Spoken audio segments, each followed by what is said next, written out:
बाजार समित्यांमध्ये 5,500 रुपयांच्या दरम्यान जो काही दर मिळतोय, हा दर बियाणे क्वालिटीचा किंवा चांगल्या क्वालिटीचं जे सोयाबीन आहे त्याला मिळतोय 5,500च काय, तर अगदी 6,500 देखील हे सोयाबीन विकलं जात आहे। परंतु सरसकट भाव आपल्याला जो काही त्याची चर्चा सध्या बाजारामध्ये सुरू आहे, तो भाव प्रक्रिया प्लांटचा आहे। प्रक्रिया प्लांटचे भाव आज जवळपास 5,500 रुपयांच्या दरम्यान पोहोचले। महाराष्ट्रामध्ये देखील काही प्लांट्सने आज खरेदीचे बाजारभाव हे 5,475 ते 5,520 रुपयांच्या दरम्यान काढले होते। थोडक्यात काय, तर प्रक्रिया प्लांटचे भाव हे आता 5,500 रुपयांजवळ पोहोचलेले आहेत। आता बाजार समित्यांमध्ये आपल्या सोयाबीनला जो काही दर मिळतोय, तो सरासरी दर आजही 4,900 ते 5,200 रुपयांच्या दरम्यान आहे।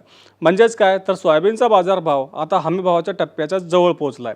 काही बाजारांमध्ये 5,300 रुपयांच्या दरम्यान देखील चांगल्या गुणवत्तेचं सोयाबीन विकलं गेलं, की जे बियाणे क्वालिटीचं नाही किंवा बियाणे कंपन्यांनी खरेदी केलेलं नाहीये। अनेक बाजारांमध्ये आता भाव हा 5,000 रुपयांच्या दरम्यान पोहोचला। म्हणजे राज्यातला सोयाबीन खरेदीचा बाजारभाव हा 5,000 रुपये पोहोचला असं म्हणायला हरकत नाही, कारण बहुतांश बाजारांमध्ये हा भाव सध्या मिळतोय।